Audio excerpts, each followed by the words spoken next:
Okay, so I think we've got kind of the water pretty well done here. There's a little bit of white over here on the edge, and you know, I hear that referred to as sparkle all the time, and that's okay. I don't want to fill in every little white bit with color somewhere. So this is going to add a little more filling of waves. I need to do it way out there too, so I want a little bit of a darker blue. And again, when I do my sky, I have to deal with what color. Now this is neutral tint.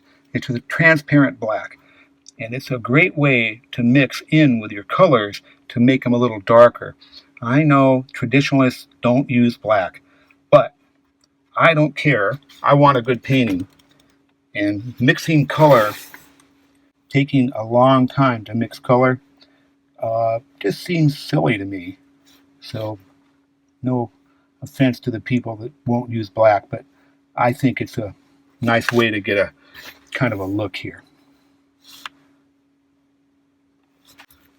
Okay, so we're getting a pretty good look here in the water. I think we're going to be able to live with this. My paper is buckling a little bit. It's a block, it's not stretch. So the buckling makes it tricky when you're painting because the paint can sit in the valleys and it eventually dries up. But meanwhile, it can be a little bit of a headache. So these mountains back here, Monterey and all that, I've got to do something with that. So I want a very pale gray. So let's see. Sometimes I mix my grays, sometimes not. This, can't tell, looks about right. By the way, you'll notice in my palette here, my colors have a nice smooth look to it. This is an old metal tray. This is probably 40 years old. But I've scrubbed this with steel wool, and that helps roughen up the surface so the paint does not bead up. When it beads up, you get little balls of paint, and you can't tell what color it is. So, you know, a little cobalt blue, a little bead of it can look black. So now, I think this is about right. So we're going to go in.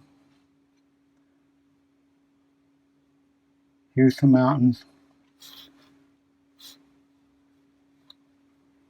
This is way in the distance. If you drove from Santa Cruz to here, it's probably about a 50-mile drive, but it's 25 miles or so across.